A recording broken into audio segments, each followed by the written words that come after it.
제도권 주식 분석입니다. 타미당 7의 하락 이유를 점검해 보도록 하겠습니다. 자, 실제로 어제 간밤에 지난 금요일 날 슈드는 상승했습니다. 0.45% 가까운 상승을 했었는데요. 실제로 보시면 타미당 같은 경우에는 오늘 1.83 정도 빠졌습니다. 자, 이 이유가 궁금하셔가지고 오늘 VIP 멤버십 여러분들께서 댓글을 남겨주셨습니다. 이 부분을 명확하게 설명을 드릴게요. 자, 최근 성과와 오늘 하락 이유를 정리를 해보면 ETF는 기본적으로 기초지수를 추종하게 되어 있는 게 기본 스킴입니다. 그리고 이 타미당 7 같은 경우에는 기초지수인 SCHD를 추종하게 되어 있죠. 그리고 추가적으로 콜옵션 매도의 프리미엄을 수취하는 구조이기 때문에 기초지수가 문제가 있거나 아니면 콜옵션 프리미엄에 문제가 있거나를 살펴봐야 됩니다. 자, 먼저 타미당 7의 큰 기본적인 배경을 보시면 배당의 지속 가능성과 성장성을 투자하는 기업인데 기업은 따로 모르겠고 SCHD를 따라한다라는 성과를 보이고 있습니다. 그리고 옵션 프리미엄 전략을 사용한다라는 거고 되게 심플한 전략이에요. 얘네들의 운영력은 사실 옵션 프리미엄 전략만 잘 사용하면 된다라는 건데 실제로 보시면 변동성은 줄였고 설정 이후에 수익률을 안정적으로 운영하면서 매월 배당 받는 구조로 여러분들 사랑을 받고 있다 말씀인 거죠. 자, 그래서 사실은 기초지수에 대한 변동성을 줄이고 수익률을 추구하도록 설계가 되어 있으니까 잘 하면 되는 겁니다. 자, 그리고 잘 따라 해 왔습니다. 슈드는 간밤에 0.45%가 올랐고요. 실제로 1년 동안을 놓고 보면은 슈드는 11.88 그리고 타이거 미국 배당 7은 자, 1년 동안에 16%나 오르면서 사실상 슈드보다 더 안정적인 성과를 보였습니다. 물론 여기에는 12%에다가 배당 3%를 더한 한 15% 수준이고요. 타미당 7 같은 경우에도 비슷하거나 약간 더 높은 수익률을 보였던 게 사실입니다. 자, 근데 그러면 하나를 더 봐야 될 게 바로 콜옵션의 매도 프리미엄을 봐야 되겠죠.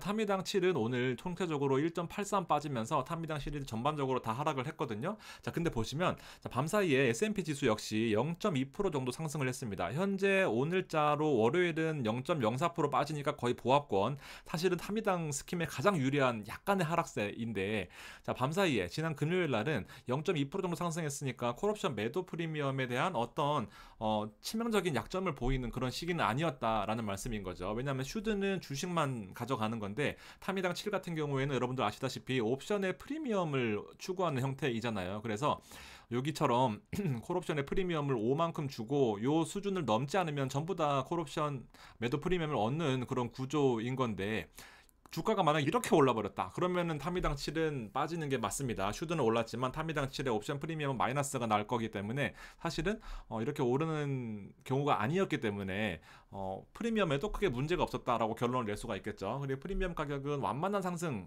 아까처럼 0.2% 완만한 상승이면은 콜 매도로 손실 가능성이 제로입니다. 오히려 플러스가 날 거예요. 이 구간에 있었을 거란 말입니다. 이 구간에. 그래서 지수도 플러스고 콜옵션 매도도 원래 플러스여서 플러스가 나야 되는데 이 부분이 약간은 의문이 생기는 거죠. 이렇게 되면 손실 구간입니다.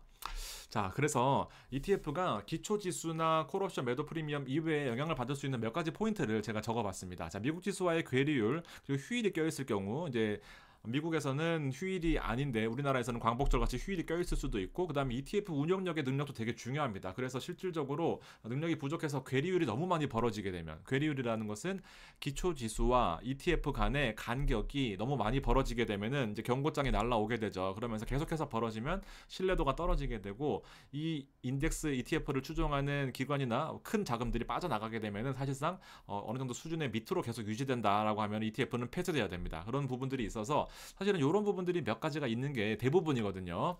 자, 근데 이 타미당 7은요 기초지수 외에 ETF 하락이 발생할 수 있는 이유 중에 바로 하나가 미국의 직접 투자로 인한 직투에 관련된 환율이 문제인 겁니다. 사실은 환율이 오늘 1332원까지 밀리면서 1.62%나 빠졌어요. 자, 이 부분이 가장 큰 약점이다라고 볼 수 있는데 자, 사실 보시면 환율이 1350원까지만 해도 좀 밀려있다라는 느낌이었고 원래는 1380원, 1390원대에 형성이 되어 있었습니다. 자, 근데 미국의 이벤트가 있죠. 9월달에 금리 인하 가능성이 99.99%로 예상되어 있습니다. 현재 시장의 분위기는 0.5% 인하냐 0.25% 인하냐를 놓고 실랑이를 벌이고 있는 상황인데 실제 그래서 환율이 월요일 장 시작하자마자부터 급락해서 1330원대까지 떨어졌습니다. 자, 금리 인하에 대한 생각을 안 할 수가 없는 건데, 자, 더 중요한 포인트는 이겁니다. 자, 8월 22일 날 한국의 금통위가 있고요. 미국의 FOMC도 9월 22일쯤에 있습니다. 자, 보시면 자, 한국 금통위의 관전 요소는 자, 나흘 앞으로 다가왔습니다. 금리 인하를 해야 될지 말아야 될지인데, 자, 만약에 안 하게 되면은 미국과 한국의 금리 차가 좁혀지게 되죠. 왜냐하면 한국은 8월 달에 안 하게 되면은 다음에 10월 달인데, 9월 말인가? 6주 뒤에. 그런데 9월 22일은 당연히 FOMC가 먼저 온단 말이죠. 그럼 만약에 금리 인하를 FOMC는 했는데 한국은 안 했다. 그러면 양국의 금리 차가 좁혀지게 되면 사실상 한국의 자금이 미국으로 빠져나가면서 위기가 더 심화될 가능성이 있죠. 그러면 한국 금통위에서는 왜 선제적으로 대처를 하지 않았냐라는 질타에 시달리게 되고 여러 가지 또 혼란스러운 아주 생각도 하기 싫은 그런 문제들이 나타나게 되는 거죠. 자, 기준금리의 여기 폴 보면 인하 3대 동결 7입니다. 연내 2회를 기대를 하고 있다라는 내용인데요. 이미 늦었습니다. 무조건 금리 인하를 해야 되는 그런 상황이에요. 그래서 사실상 이러지도 못하고 저러지도 못하는 그런 상황입니다. 그렇다고 금리를 무작정 낮추자니 또 다른 후폭풍이 걱정이 되고, 안 낮추자니 미국보다 늦어지면 더 큰 후폭풍이 예상되는 상황이기 때문에 사실상 지금 여러 가지 문제점이 있다라는 겁니다. 자, 어쨌든 간에 ETF 측면에서 보면 자, 환율이 무려 1.8%나 급락을 했잖아요. 1.3, 1.5 뭐 이렇게 급락을 했는데 슈드가 0.45 올랐지만 간밤에 이 지수와 별개로 한국판 ETF에는 타미당 3, 타미당 7은 전반적으로 빠진 이유가 환율 때문이다라고 정리를 해볼 수 있겠습니다. 궁금하시겠지만 듣고 보면 간단한데 예상하지 못하게 되면 되게 애매한 부분입니다. 실제로 그간의 환율은 고공행진을 했었잖아요. 그래서 매수할 때 여러분들이 만약에 이 1,300원, 1,380원을 매수할 때를 놓고 보면은 그냥 달러로 환전해서 알아서 그 ETF가 사준 다음에 그걸 원화로 평가하기 때문에 그냥 주식수가 적어지는 그런 느낌일 뿐이에요. 그래서 평가 금액으로 나타나기 때문에 이건 무관심합니다. 적게 샀구나라고 생각하시면 되는 거예요. 근데 자, 매도하거나 평가할 때는 ETF 차원에서 평가할 때는 펀드 순자산에서 NAV에서 환율 차이가 반영이 됩니다. 그래서 사실은 여기서 많이 까질 가능성이 커요. 앞으로도.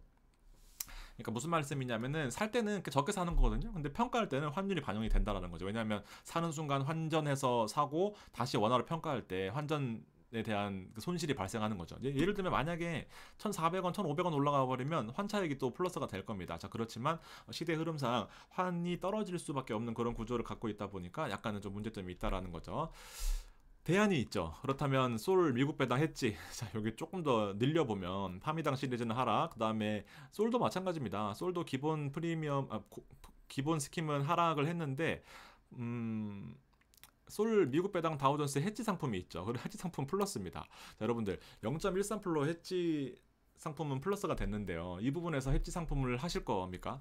제가 비교를 한번 해볼게요. 자, 솔 미국 배당 다우존스 기본, 그 다음에 솔 미국 배당 다우존스 해지 상품인데 수익률을 비교해보면 3개월은 1%, 그 다음에 해지 상품은 2% 플러스, 1개월 성과를 보면 오늘 많이 빠졌기 때문에 3.66 마이너스고 0.18 플러스입니다. 그리고 실제로도 앞으로도 가면 갈수록 수익률이 많이 떨어지는 모습을 그렇게 볼 수가 있어요.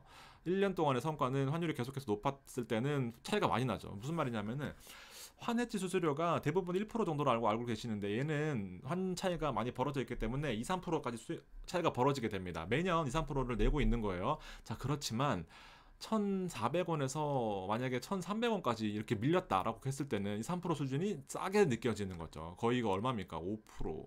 6%, 7% 가까이 환율 떨어지는 거잖아요. 그렇게 되면 수수료를 주더라도 이게 유리할 수 있다라는 부분인데 아직까지는 환율은 여러분들 누구도 예측할 수 없습니다. 국가도 모르고요, 뭐 기업도 모르고요. 절대 뭐 예측 가능한 영역이 아니다라고 보여집니다. 특히나 미국 달러보다도 우리나라 환율은요.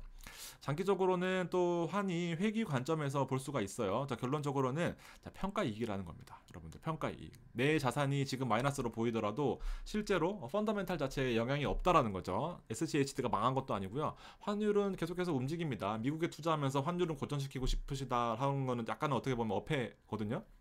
저 같은 경우에도 제 피를 많이 들어갔어요. 많이 들어갔는데 여러분 한번 인정도 해드렸죠. 근데 수익은 났거든요. 근데 환 때문에 마이너스입니다. 엄청난 마이너스예요. 그것도 한 7% 마이너스입니다. 그러니까 플러스인데 마이너스인 거죠. 하여튼 그렇습니다. 직투는 더하고요. 자, 그래서 꼭 원할 경우에만 배당으로 해지를 투자하시는 게 낫습니다. 자, 보시면 환율은 이렇게 움직이는 게 맞아요. 환율은 뭐 조금 오른 측면인데 떨어지는 게 맞지만 실질적으로 평가손익이다라는 걸 명심해 두시고 기초자산인 SCHD는 큰 영향이 없다라는 거. 그리고 SCHD와 저같이 한국판 이 타미당 시리즈를 하실 경우에는 가장 중요한 게 바로 또 세금 문제잖아요. 우리나라에서 투자하실 경우에는 세금 문제가 확실히 유리합니다. 그래서 그 부분들을 잘 참고하셔서 결세 계좌를 잘 활용하시면 더 안전하게 투자하실 수 있다라는 생각인 거고요. 자, 마지막으로 저는 그 추가 매수를 권합니다. 만원 언저리라서 잠깐 좀 불안한 부분들이 있긴 하지만 돈이 있으면 사실 환율은 다시 돌아갈 가능성이 커요. 일단 8월 달에 금리 인하를 할 수가 없는 상황이거든요. 한국 금통위에서는 미국보다 선제적으로 한다라고 했을 때 미국이 만약에 안 하게 되면 또 이게 또 피곤해지거든요. 그래서 아마 지금 3대 7이라는 이유도 안 할 가능성이 크다라고 봤을 때는 다시 환율은 돌아간다. 단기적인 측면에서도 회귀하는 측면이 맞다라고 보고, 그리고 한 가지 마인드. 실제 진짜 저 자산가들은요, 본인의 자산을 애초부터 달러로 환산합니다.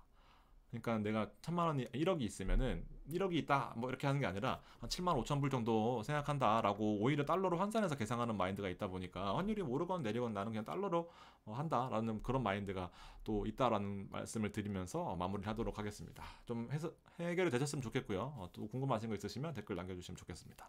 고맙습니다.